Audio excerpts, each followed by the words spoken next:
Well, hi everybody. This is Dr. Tidhu Manku from England, and I'm here to present to you a lecture about the restoration of failing teeth in the aesthetic zone with implants. And we're going to focus on some key elements which we consider from a surgical and prosthetic standpoint to help us to be successful.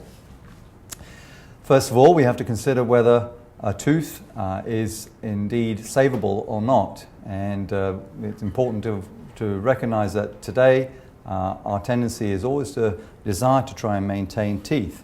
The considerations that we have to face are, of course, the age of the patient. This may be an important aspect, the history, the dental history of the actual tooth involved, the structural integrity of the tooth, the periodontal status, of course, the functional demands. We have to recognize that we have indeed, as clinicians, an operator bias that will tend to want us to do one thing or the other depending on our specialities or our preferences. But I think today we really see the importance of trying to buy time by maintaining teeth for as long as possible, particularly in younger patients. And I think a failing tooth in a 20-year-old or 20-something-year-old is a very different consideration from a failing tooth in a 70-something-year-old with different structural issues involved. So what are the key elements that we have to consider when thinking about implants in the aesthetic zone? What are the key things that help us to be successful in managing these cases? Of course, today all our dentistry has a real focus on understanding a good basis in understanding the biology of the tissues and the behavior of the tissues. We try to re-establish form, we try to re-establish optimized function, and we also work with a very high level of precision using magnification with microscopes and loupes and other tools that help us to do our dentistry to a higher level and a more precise way. And all these things together, the biology, form function, precision, help us to optimize also the aesthetic outcomes for our patients. The challenge for us in the aesthetic zone, of course, is thinking about what we can achieve with natural teeth. And of course, with natural teeth, when we have a sound periodontium and supporting structures around our tooth, we can place ceramic restorations, as you can see on 2 or 3 of these teeth in this slide. At a 5-year follow-up, you can see that we have really carried out a restoration where the restorations mimic the natural teeth well. They integrate well into the soft tissues. We have health. We have a reasonably aesthetic outcome, and we have something that's standing the test of time. And as an individual practitioner, this is very important to me. I think the way that we develop our practice profile and the way that we are successful in helping us to build a reputation for our patients is by developing dentistry in our practice that we can provide for our patients, which really stands the test of time. And ultimately, when we come to doing an implant restoration, as you can see on the right-hand side, on a single central incisor, also at a 5-year follow-up, the key challenge for us is not just the wide aesthetics, but of course the pink aesthetics. In other words, achieving something that is stable and enduring and provides the optimum aesthetic frame for our dental restoration. And of course, we understand that when we're dealing with implants as against natural teeth, we are dealing with a synergy between bone, the soft tissues, and of course the components that we utilize. And these components include the implant, the abutment or transmucosal components, the prosthesis, and the design, the shape, the surface, and the connection all play a role in the behavior of the soft tissue and bone. And in fact, we don't really consider these things to be separate. We really understand that the bone, soft tissue, and the components have a synergy or an interplay which helps them to, I would say that we try to manage these things in a way which optimizes the biologic outcome. In other words, we understand that whatever we do, whether we place the latest newfangled design of implant and connection in our patients, we will always generate some kind of remodeling or biologic response, and we have to understand that process and understand how to optimize the outcome over time. So that when we're faced with a a young patient particularly, that we don't create a disaster of this kind, as you can see here. And this is a patient in her early 20s that presented to me probably about 10 years ago, having had a central incisor replaced with an implant restoration. And we can see that essentially there have been some fundamental errors made, the most basic one being the position and three-dimensional position of the implant, which is too facial. The implant itself is probably a little bit too wide, and there wasn't any consideration of the behavior of the bone and soft tissue, and particularly consideration to enable sufficient volume of this particular tissues in place in order to maintain long-term outcome. And of course, we can retreat this, but the retreatment is complex, and as you can see here, this is a 5-year follow-up of the retreated case. And if we look closely, we can see that there is a good deal more scar tissue than we would like to see, whilst the outcome is really quite acceptable considering the starting point. We have to realize that it would have been much better had we been able to manage this patient from the beginning in an optimum fashion. And clearly the clinician that treated this patient didn't understand the biologic consequences of what he was doing in a way that would help him to manage the patient in an optimum fashion. So, what do we need to understand then when we think about the biology? Of course, our soft tissue focus today is all about understanding that how to optimize the behavior and maintain the soft tissue volume in the best way. We know from the literature, or at least we understand from the literature, that there is always a seal around our implant restorations. Has been described as the biologic width or biologic seal. This is a three-dimensional component of bone and soft tissue around our implant. It's a three-dimensional process that remodels around the restoration and to provide a bacterial seal against the external environment. And of course, we know that the literature tells us that the surface texture, whether we have a smooth or textured surface, may influence the positioning of the bone and soft tissue levels, that the connection and disconnection of our components may also influence the remodeling process in a way that will influence the position of the soft tissue collar.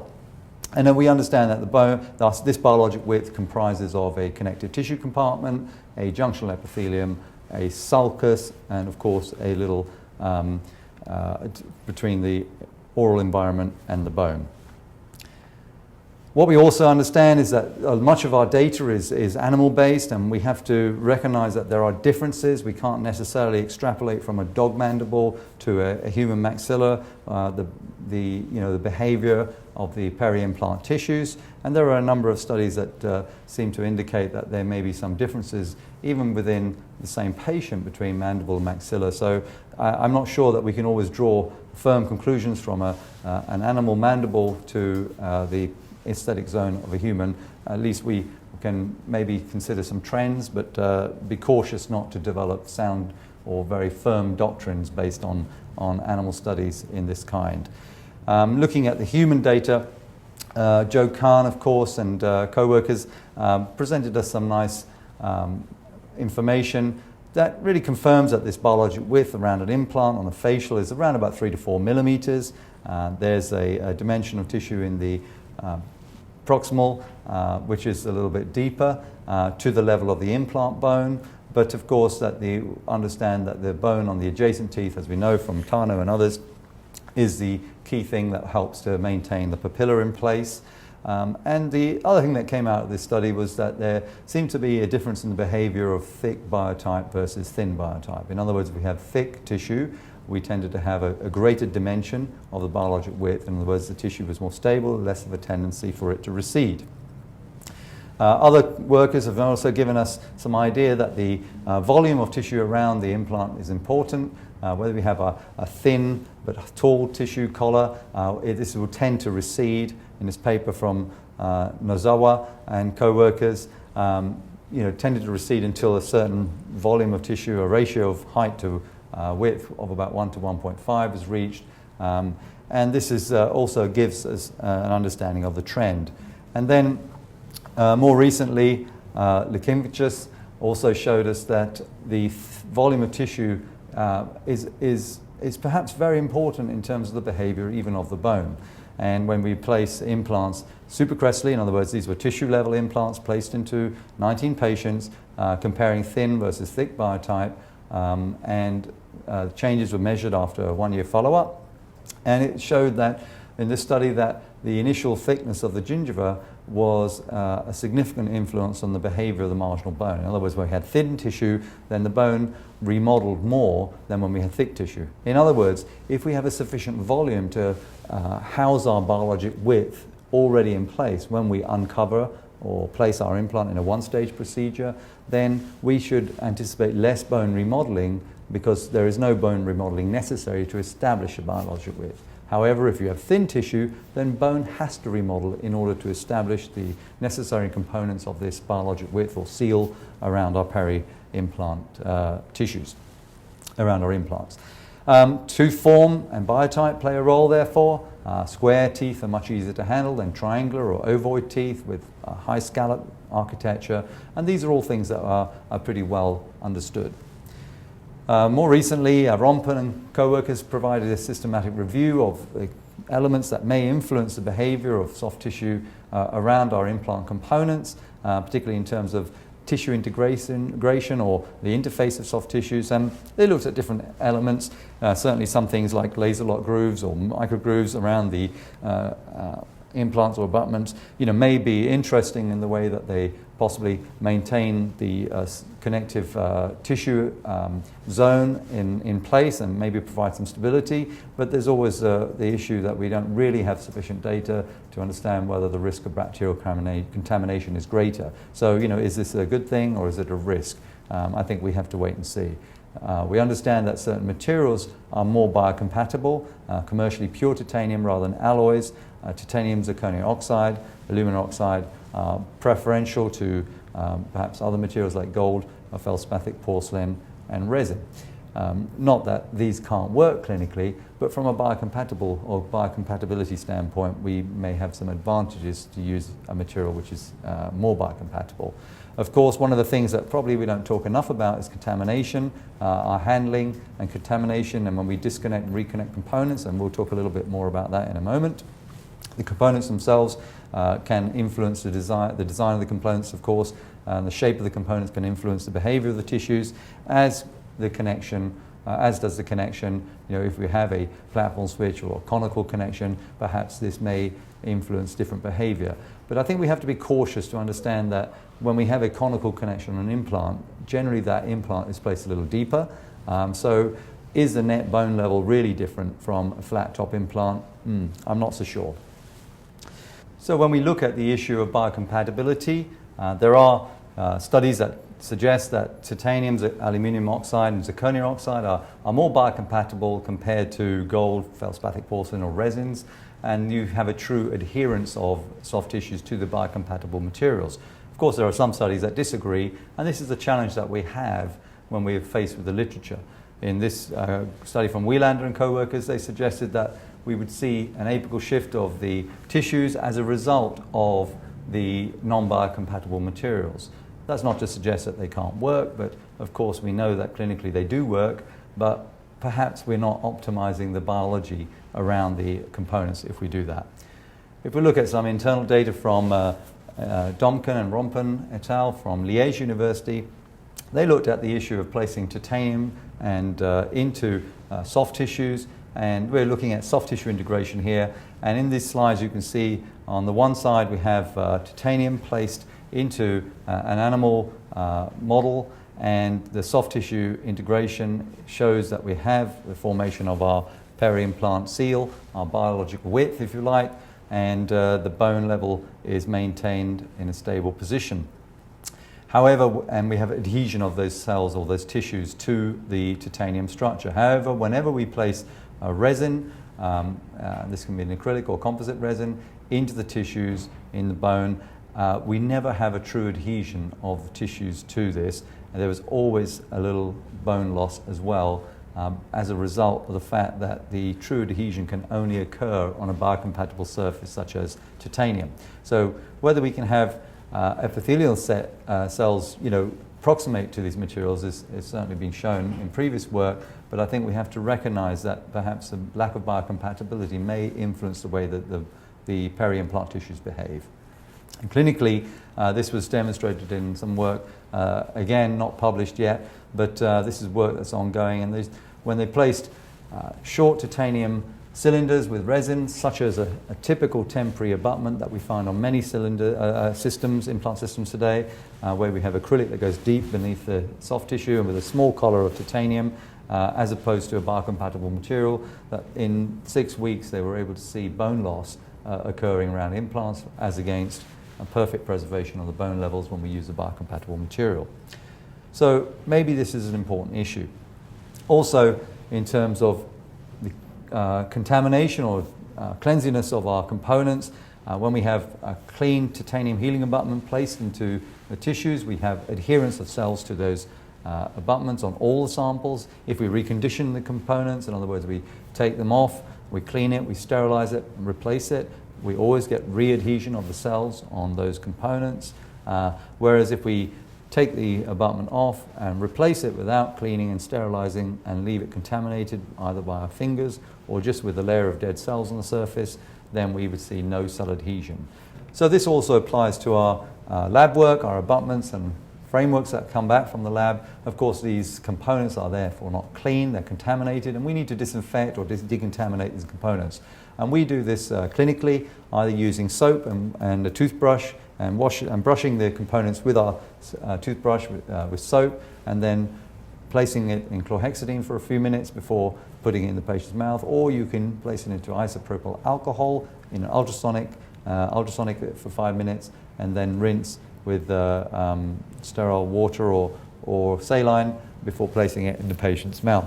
And we've seen clinically that this seems to make a difference in the behavior of the soft tissue and certainly the bone.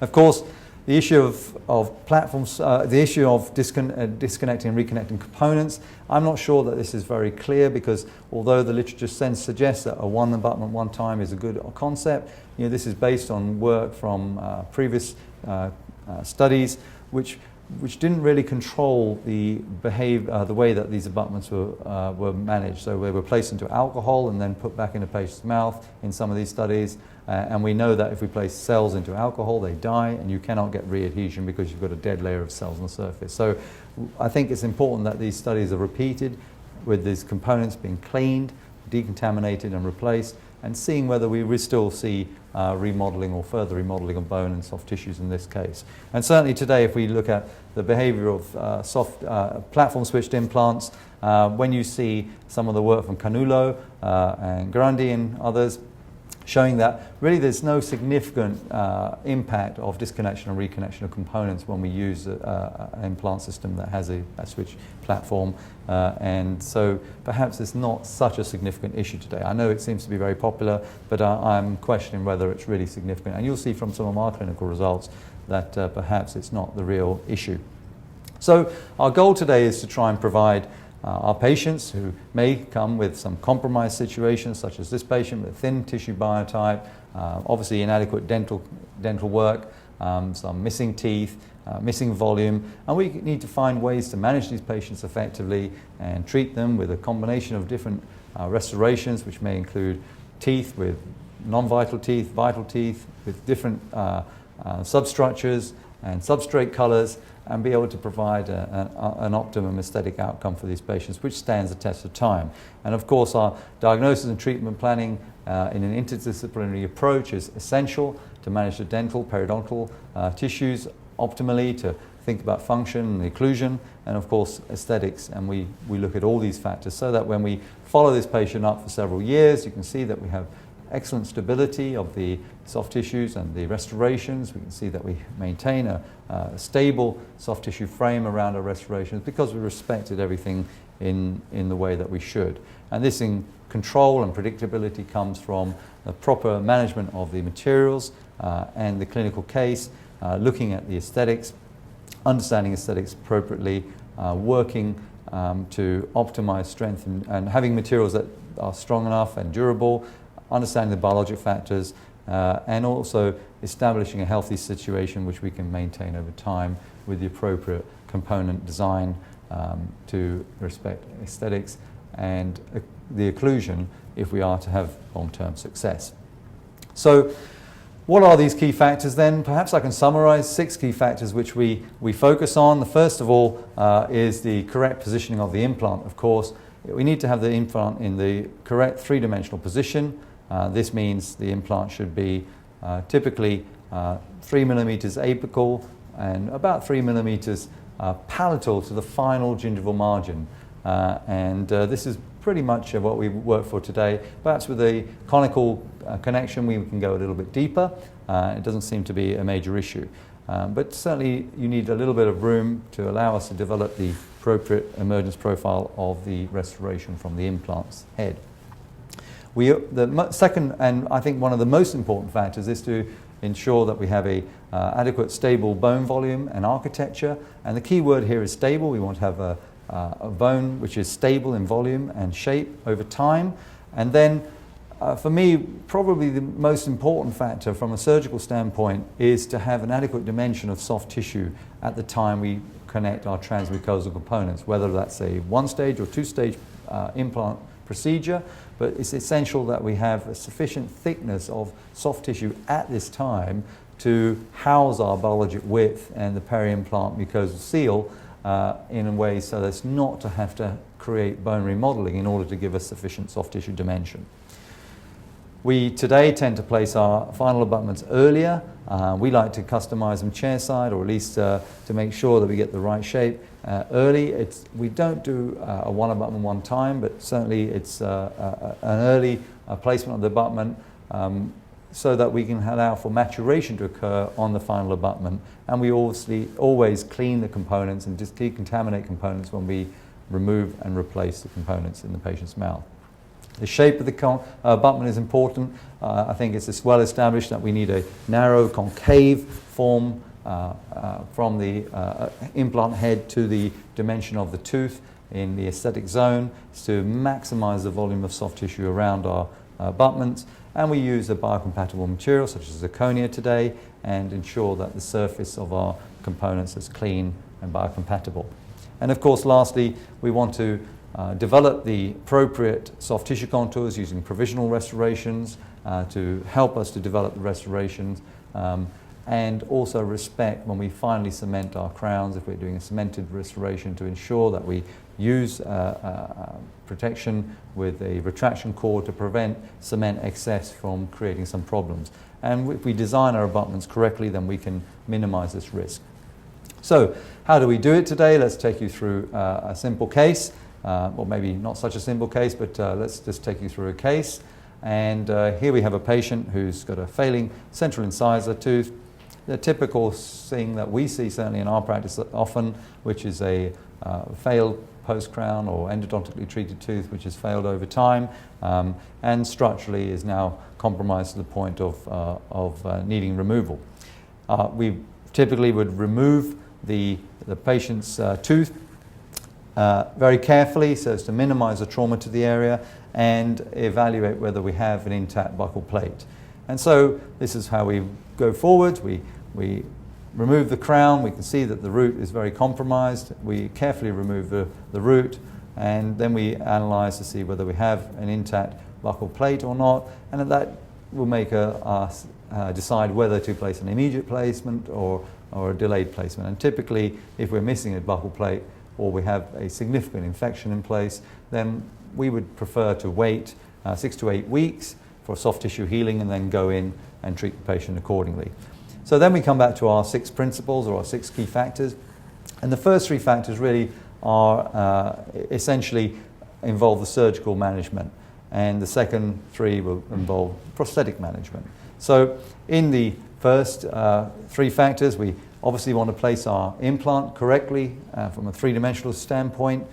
We would use then a mechanism to provide the adequate volume of bone, because as you can see in this case we have a defect. And if you pay attention to the flap design, this is a flap design that I would highly recommend that you utilize. It's a little bit different from the conventional palatal crestal incision, but rather this is a rather kind of papilla preservation. And the advantage of using this flap design is that we have a papilla maintained with its blood supply on the crest of the interproximal bone, providing that's there, of course.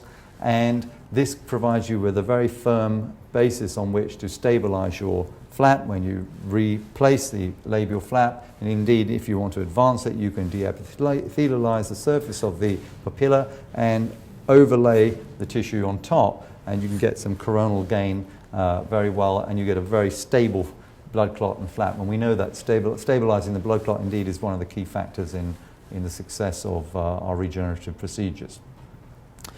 So how do we manage this? Now we use a scraper just to scrape autogenous bone from the site, maybe more apical to the implant, and just around the area. We cover the exposed surface of the implant with autogenous tissue and hopefully some cells and platelets and so on, just accumulating on these active surfaces today. We layer this with our biomaterial, typically an anorganic bovine bone mineral, and then we cover this with a membrane, resorbable membrane. And you can see in the second slide on the bottom row from the left, you can see also we've placed a connective tissue graft within the facial aspect of the flap, sutured to the flap, and this is to thicken the volume of soft tissue. And then we enclose, and you can see our very precise suturing and how the flap design allows us to create a very stable flap position and allows us to do even this procedure in a one stage. You can also do this in a two-stage procedure, and perhaps you may feel this is a more predictable way, and certainly I have no argument with that. But in certain cases where we have a small bone defect, as we have here, and we have excellent stability, I'm usually very happy in my hands to be able to do this in a one stage with a narrow healing abutment, just poking through the tissue, and then we can see that we have carried out all our necessary surgical steps to ensure our first three of the six key factors, which are the correct positioning of the implant, the stable bone volume and architecture, and the adequate volume of soft tissue at the transmucosal connection, which in this case was a first stage placement. And then we move on to our prosthetic steps, and we focus on this. Now, how we like to do it is to take an impression of the implant with a narrow coping, and then to actually design the soft tissue shape on a model. And I will often just sculpt that myself to provide exactly the outline of the soft tissue. Then we can make our abutment with our CAD-CAM so as to place the gingival margins more or less equigingival or very, very slightly subgingival, and even the proximal area even slightly supragingival sometimes, because we know that in the papilla will gently grow a little bit over time.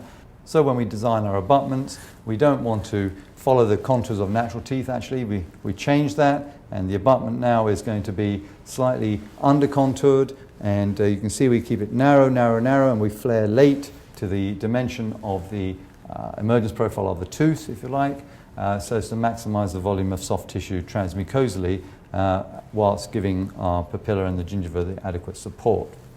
So let's take you through those steps. So after a few months, typically 3 to 4 months in a patient like this, we can see a provisional restoration, which is a Rachette bridge in this case, very simply luted with a resin-modified glass ionomer without the need to etch enamel and bond. This works very, very effectively, and this is a light-cured material, typically something like Fuji 2LC, but there are others, of course. You can utilize. It makes it very simple to remove and replace these restorations during this treatment. So you can see now that we remove the provisional bridge. We see our tissue nicely healed up. We can use our impression coping, which is typically narrow or slightly flared, and we design the abutment accordingly so that it provides the appropriate support for soft tissues, but in a concave fashion so that not to provide too much pressure on the tissue, but to allow it to slip in easily and start to mold the tissue to the design that we want. We then place our retraction cord to prevent cement from entering subgingivally, and we can cement our temporary crown. And we can play with that over the next few months until we're ready then to take our final impression. And our final impression is taken just like regular crown and bridge. We may have fine-tuned the abutment slightly, very carefully with water spray and a high speed with using a red stripe, a fine diamond, so as not to introduce any cracks, but very gentle refinement if necessary. Or if you've not had to touch the abutment, you can use a pre-formed coping that the lab may have made for you so that they can do a pickup impression. And you can see here the cord again once placed for the final crown, and then the final crown in situ. This is about a 1-year follow-up, and you see the radiograph at 1 year showing, you know, the typical picture of these conical kind of implants where the bone seems to be over the head of the implant. And you can see everything managed well and the dimensions of the tissue held well. So if we think about these 6 key steps, then we really realize that these factors are important in every single case that you do. And regardless of what you're dealing with, single tooth, multiple teeth, or whatever, we may do it slightly differently depending on the demands of the case, but the key principles are the same. So what are the details? Of course, we position our implant abutment connection at least 3 millimeters apical and 3 millimeters palatal from the final gingival margin to allow sufficient room for volume of soft tissue that can allow stability. We use typically something like a bovine anorganic bone mineral in combination with autogenous on the implant surface to provide better volume, stability and contours rather than purely autogenous bone, which a number of studies have shown to be somewhat unpredictable in maintaining volume over time. We always, and let me stress that again, we always thicken the tissues either by using a roll flap or a connected tissue graft from the palate in order to ensure that we have sufficient peri-implant tissue volume to house our biologic width without the need for bone to remodel. We have under-contoured, concave transmucosal components, especially on the facial aspect, to maintain a maximum volume of soft tissue around our implants. The thicker the tissue, the more stable the tissue. We try to use biocompatible materials, which are clean and decontaminated. We avoid frequent disconnection and reconnection, although I have to say that we still disconnect and reconnect a little. You know, I personally don't prescribe to the one abutment, one time philosophy, but I think it's more about ensuring your components are clean and using biocompatible materials. And we can see then that we develop the soft tissue contours and we take the final impressions of the abutments in situ, and we always control the cement excess when we finally cement. Of course, if you're doing a screw retain restoration, then that doesn't have a problem with the cement. But of course, in the anterior maxilla, it's not always so straightforward to do a screw retain implant placement because of the orientation of the implant tends to be slightly more facial often, and particularly when we're dealing with patients with immediate extraction sites going into the palatal bone, our implant will tend to be more appropriate for a cement retained situation. So let's look at some of the options in terms of management of failing teeth. Of course, we've just shown you run through a case to demonstrate these 6 key factors. And let's just take a look at what we have in terms of options. And our options, of course, are immediate placement, and we have indications for that, as you can see on the screen, or a delayed placement where we wait typically 6 to 8 weeks. We can also think about socket preservation, or we shouldn't really call it socket preservation, actually it's ridge preservation. We don't want to really preserve a socket, we want to preserve the ridge, and using that or socket seal procedure. These can work also very effectively in some cases, but in my mind we find that very often, even in those cases, we still have to end up doing some kind of secondary augmentation. And to my mind, then it doesn't really make sense to do it this way. I would rather just wait 6 to 8 weeks and then carry out all the augmentation in one hit. So what are the challenges when we're facing with immediate placement? Well, of course, we know from the literature that we can have implants placed into sockets. It's quite straightforward to do this. But the challenge that we see is that sometimes we lose some volume on the facial aspect, and numerous papers have suggested that and that we understand now that the bone isn't going to be stable even if we place an immediate implant into the socket, and that this loss of volume can create either recession on the facial or a shadow above the implant, which creates a sort of discoloration which doesn't look so great. I'd say it's probably not so difficult to manage this by just placing a simple tunneled connected tissue graft after a little while, but you can see the sort of graying out of the tissue as in this case.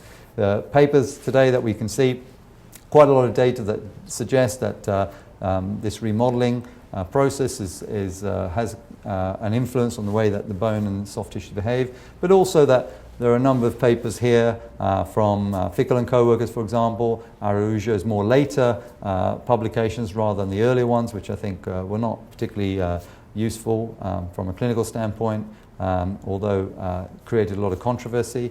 But I'm not sure I really think the design of the studies was so great. But I think that the later papers, more relating to the way that we would work clinically today, and Novash, and of course Uli Grunder more recently, just using techniques to help to compensate for this remodeling that's going to take place. And in conclusion, if we're going to do an immediate implant approach, we would typically want to try and do this flapless. And we understand if we raise the flap, then we lose bone, and therefore if we try and do it flapless to reduce this bone impact on the bone. But if you have to raise a flap, then of course then you have to do some kind of augmentation or GBR to compensate. So I would say that sure, flapless if possible. If you raise a flap, that's fine if you prefer to do it that way, but then you have to graft in order to compensate for the bone loss which will occur because you raised a flap. We place the implant always to the palatal using a regular or narrow implant and deliberately leave a space of 2 or 3 millimeters on the facial aspect between the implant and the facial socket wall in order to place some bovine bone mineral and in order to maintain the volume of bone in this area. Remember, you're still going to lose 20 to 25% of any graft that you place because remodeling occurs, and whatever graft material you place, you get some shrinkage. That's why we overbuild typically. And in these cases, we also always thicken the soft tissue with a connective tissue graft. So let's run you through a clinical case and show you how this works. So we are presented here with a patient who's got a fractured central incisor. We were fortunate that the referral was quick and early, and we were able to see the patient within a day or two of the actual event. And now we consider that we have some options to do. Can we try and preserve everything because we have the opportunity to get in there early before we have any infection? And so we consider our 6 key factors, and these still apply to really manage these patients appropriately. So we remove the crown, we analyze the situation. You can see that we have a fracture which is quite serious and terminal for the root. We remove the root very carefully, and you can see us doing that, placing our implant to the palatal at least 3 millimeters, well, this is 3 millimeters apical and 2 millimeters or 3 millimeters palatal to the final gingival margin, leaving a 2 millimeter space, I should say, between the implant and the facial bone. This is then packed with a little bit of anorganic bovine bone mineral, which is firmly but gently packed into this space in order to try and maintain the volume. And you can see so that when we have our little cover screw in place, you can see the material packed into the volume there. And then we take a small connective tissue graft from the palate, and we place this between the labial gingiva and the healing abutment. Some authors prefer to tunnel above the facial bone and place a thicker graft. Personally, I don't do that in many cases because I don't feel or find that that's actually necessary if we respect all the other factors in the prosthetics, and we'll see this in the results that you see. So you can see the healing that takes place over time, a couple of weeks or a week or two. You can see the follow-up at 1 week there. And then after 3 months, typically, we will take our final impression with a narrow coping. We design our abutment to be scalloped, just like a tooth preparation should be, and providing that we can have easy access to the margins for cement removal. And you can see this place and a provisional crown place, which we then play with. In this patient, we're able to also scan the abutment, and because we didn't modify it in any way, we were able then to create a pickup coping, which is an alumina coping made with the CAD/CAM process.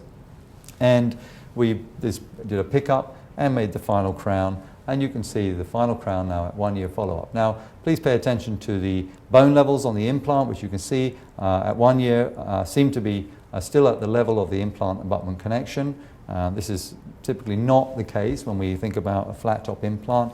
And if we look at the 2 year follow-up, you can see that we have excellent stability of the soft tissues. But what seems to be interesting, and this might be somewhat influenced by the angulation of the radiograph, of course, which is slightly at a different angulation than the previous one, but you can see that we seem to have a maturing of the bone around the implant and abutment, and almost like a bone gain, apparently, radiographically. I suggest that that may not really be the case, but certainly what we can say is that we've had no loss.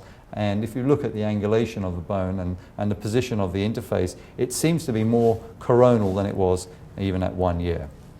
Another patient, similar sort of scenario. Not going to go through all the details. The management of the case exactly the same. And you see the 1 year follow-up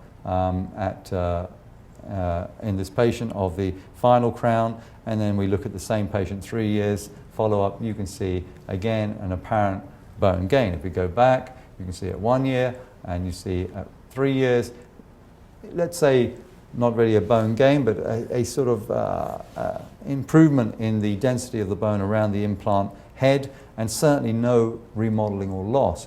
And we respected these 6 principles. In other words, we had the implant in the right position, we provided for an adequate and stable volume of bone by our grafting situation, and we improved the situation by adding some soft tissue in order to make sure that we have sufficient volume of tissue at the time of implant placement or transmucosal component placement, which was the same obviously in an immediate case.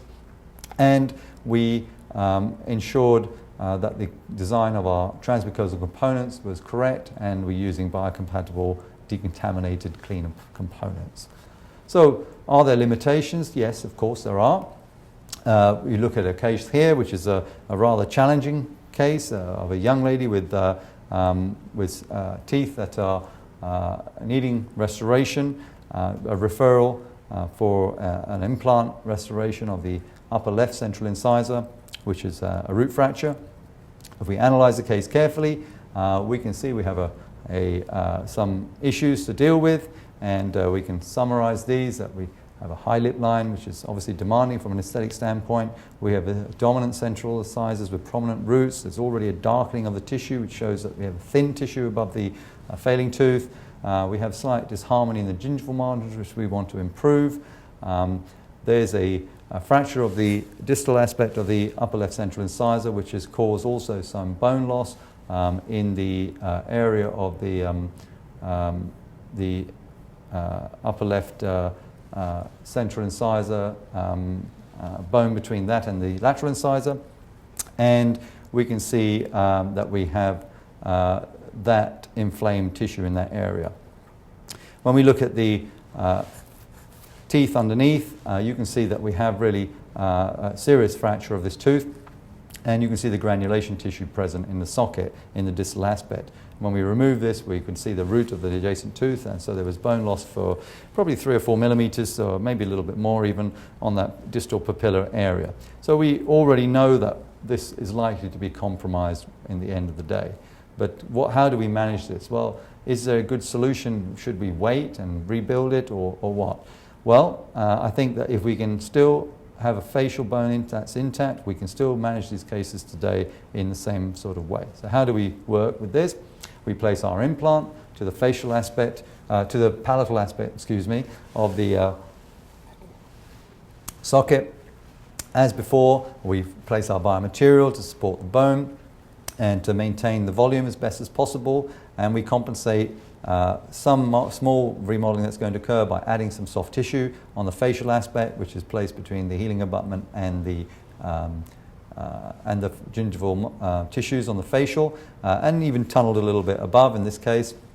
And you see that this was a narrow healing abutment was placed, and we see the initial healing on the provisional bridge that was supplied by the dentist, which we improved upon. We then came back and made something a little bit more aesthetic, and you can see us then doing a little bit of crown lengthening to make an improved symmetry of the gingival margins and harmony of the gingival margins, and you see the healing after that's taken place a few months later.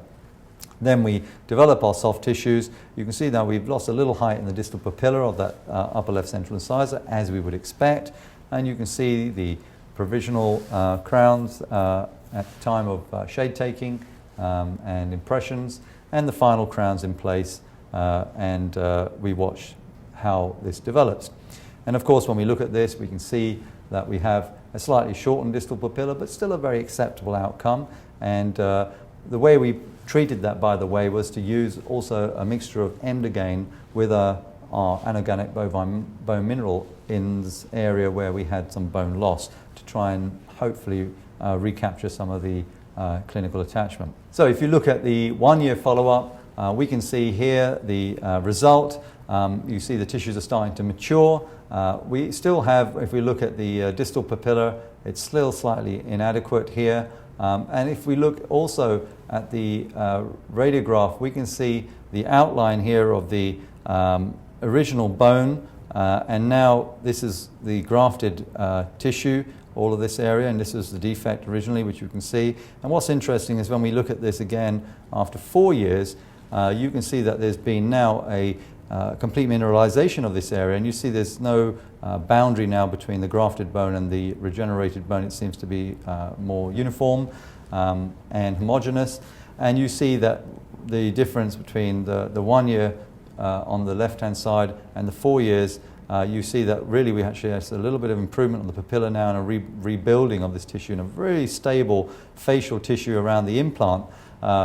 In actual fact, we see there's been a small amount of recession on the natural tooth, which is interesting.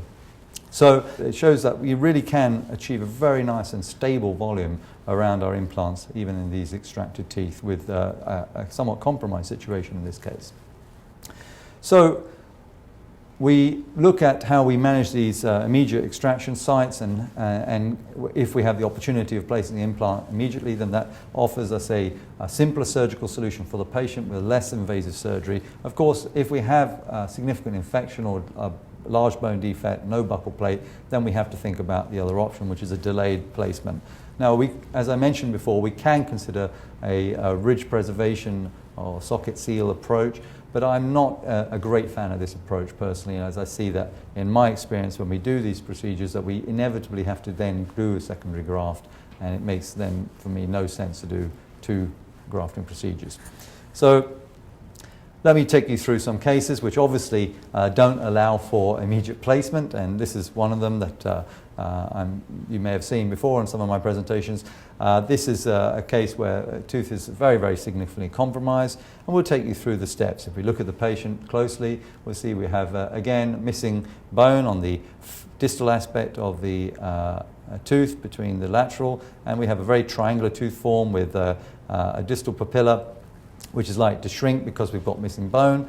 Of course, we've got a triangular tooth form with a high scalloping, rather poor quality tissue, and we're obviously missing a lot of labial tissue on the facial aspect of the tooth. So in these cases, we extract the tooth, we provide either a denture or a provisional bridge, and you can see us now waiting 6 to 8 weeks for soft tissue healing to occur, and then we open a flap, again using this papilla preservation design. Why? Because this papilla, which is attached to the tooth and also to the bone here, acts as a firm anchor point for us to anchor our flap. And of course, if we're going to move the flap coronally, we can then even de-epithelialize and go over the top of this papilla, which is fixed, and gives us a very stable platform on which to advance our flap. You can see that we place our implant into the ideal position. This is a scallop design of implant, which we wouldn't use today, but this is a historical case. And this implant is placed supracrestal from the what would be the bone, because it has a design which is meant to be placed above the bone level. So it's a kind of not a tissue level, it's not a bone level, it's kind of an in-between design. And you can see that we have a large defect. There's a bone missing on the distal, on the mesial of the lateral incisor, of course. There's no facial bone, there's missing palatal bone, so it's a 3-dimensional defect. And you can see us placing the implant, covering it with autogenous bone. So we have a lovely slurry of autogenous material all around the implant that's exposed. And then we go forwards, cover this with our biomaterial. In this case, I use resorbable membranes. I know many people prefer non-resorbable, but I prefer to work with resorbable when we have a single tooth restoration anyway. And you can see that we can now close the flap, advance the flap, close it to the existing papilla, and you can see that we've gained a little bit of volume by working over the existing papilla in that flap design that I showed you. After 6 months, we carry out a similar incision, but now you can see that I've actually de-epithelialized the surface of the papilla here, and so that we still have this tissue. You can see our graft is very nicely healed, and now we can thicken the amount of keratinized tissue and take a very thick connective tissue graft over the whole volume to compensate for this very large defect that we had.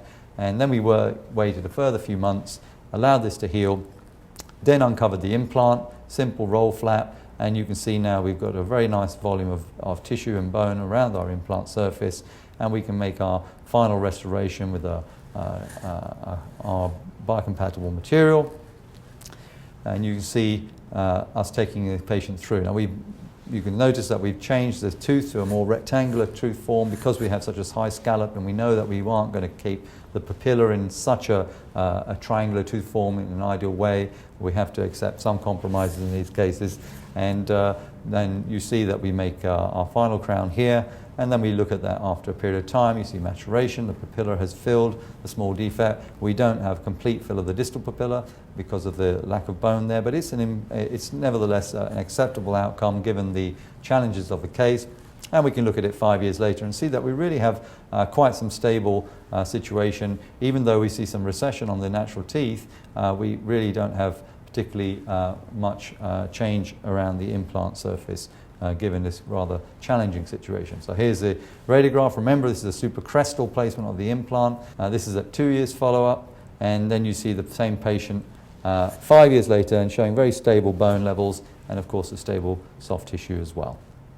Let's look at a rather more challenging case as well of a very thin tissue biotype now in a patient with thin tissue and compromised status. And now you can see that the tooth that's fractured, really not a sensible patient for immediate placement because the buccal bone is completely gone. We can examine that. We have a very thin facial tissue, as you can see here on the slide. And then when we go to the management of the case, it's the same as before, provisionalized with a Rochette bridge or a denture initially, allow for soft tissue healing. Here we've got really nice architecture of the papilla still maintained with our pontic, and we just had facial bone collapse and tissue collapse. We open up a flap using our papilla preservation technique, and today I would say that we wouldn't bother trying to place a vertical release incision here. We would just use a distal remote incision, and let me just stress the importance of using a big flap rather than a small one. Place your incisions, vertical incisions, away from the site to give you more improvement of blood supply and greater volume of tissue to play with when you're advancing and increasing the volume of your area by grafting. So never place narrow flaps near the implant site. This is something I would advise against. So you see us placing the implant, even with this older design of implant surface with a machine collar. In this case is quite some years old. And you see now placing the implant in the position that we should. The same steps as before, some autogenous bone, a biomaterial, membrane, as before, narrow healing abutment. When we have a narrow defect like this, I'm quite happy to do a one-stage placement. If I have any doubt, of course, or if you have any doubt, then please do a two-stage technique, depending on your level of expertise and experience. And of course, you can see us going through the steps, doing our connective tissue or roll flap to augment the buccal tissues as well, closing up very precisely. You see the situation after the closure, the Rochette bridge back in place, the radiograph of the situation, and then at 3 months we remove the very narrow healing abutment, take our impression, make our abutment, and in this case we went straight to a final crown which was cemented with a retraction cord, of course, protecting the cement excess. And you see that the design of the crown is slightly under-contoured in the subgingival area. Today, I would suggest that we would probably bring that margin of the zirconia abutment more coronal and shorten the amount of area here. So the crown would probably finish at this point today rather than where it is in this patient that we treated several years ago. So you can see the 2-year follow-up of this patient, very stable soft tissue, and even though we have a thin biotype and very scalloped architecture, and the bone levels seem to be very stable. And we look at that after 6 years. What's really interesting is that we seem to have a little bit of tissue growth on the rear aspect here, which is interesting. And if you look at the bone levels, compare now from 2 years to 6 years, you can see that we really have an improvement in the density of the bone around the implant, and it almost looks like a bone gain. Again, I hasten to add, this is what we can see on a radiograph. It's not histological bone, but we seem to see certainly no bone remodeling or loss in this area. Flat top implant, two-stage disconnected, reconnected components, not a one abutment one time, and yet we have no bone loss. So, we have to think that maybe the story is not about one abutment one time, but more about biocompatibility, decontamination, the appropriate dimensions of soft tissue to ensure that bone doesn't have to remodel. And we start to see the importance of all this. So we go back to our 6 key steps, understand the importance of these, and you really realize that how we can go forwards and manage all these cases with these principles in place. And we go for the details again. And of course the details are again, positioning the implant in the right place, going through the steps of the bovine bone mineral for volume, thickening the soft tissue. The most important step, I think, is really to have an adequate volume of soft tissue and we place our transmucosal component, to respect the shape of the components, biocompatibility, decontamination, particularly when removing and replacing components like healing abutments, and then developing our contours as our provisionals and taking our final impressions and respecting how to keep the cement excess using a retraction cord and removing that. And if we can do this, then we can literally treat case after case after case after case predictably. And you can see in this slide there are many implants, single tooth implants placed in different situations using different designs of implants, but a consistency in the outcome and the results that we see. And this is really what we're trying to provide, is a concept which allows you to have predictable outcomes on an ongoing basis, case after case after case after case. I hope you've enjoyed this lecture, and thank you for listening.